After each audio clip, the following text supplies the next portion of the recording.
Jy het al baie die woord geestelike dissiplines gehoor. Dit is onder andere goed soos jy moet gereeld besig wees met die Bybel. Jy moet besig wees met die woord van die Here.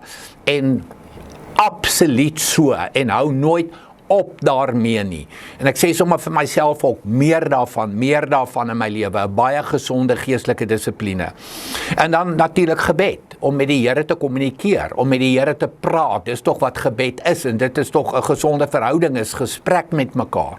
So moet nooit ophou daarmee nie. Wat enige iemand al ooit vir jou vertel van die volgende geestelike dissipline. Kom ek lees dit vir jou uit Jesaja 46 vers 9. Dink aan wat vroeër gebeur het, lank gelede, so daar sê, dink aan wat vroeër gebeur het, lank gelede. Ek is God, daar is geen ander nie, ek is God, daar is niemand soos ek nie.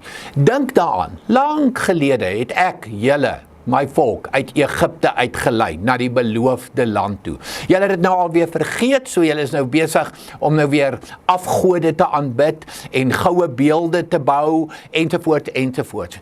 Gaan sit stil, kom by die geestelike dissipline van, dink terug, dink aan wat vroeër gebeur het, in hierdie geval, lank gelede. En ek en jy het hierdie net so nodig.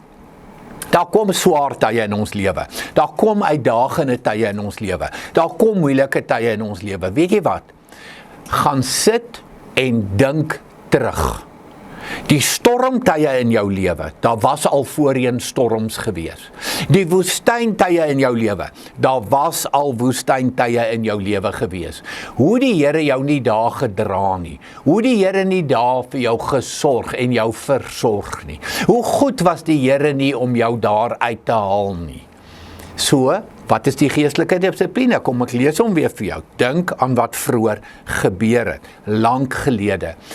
Kom ek en jy, kom ook in hierdie as 'n geestelike dissipline, saam met die woord, saam met gebed. Kom ons gaan sit met 'n joernaal en met 'n pen, en kom ons skryf neer. Ons gaan sit net en dink saam met die Here aan sy goedheid in die verlede, want dis daardie goedheid ook in jou storm van vandag en in jou swaar van vandag.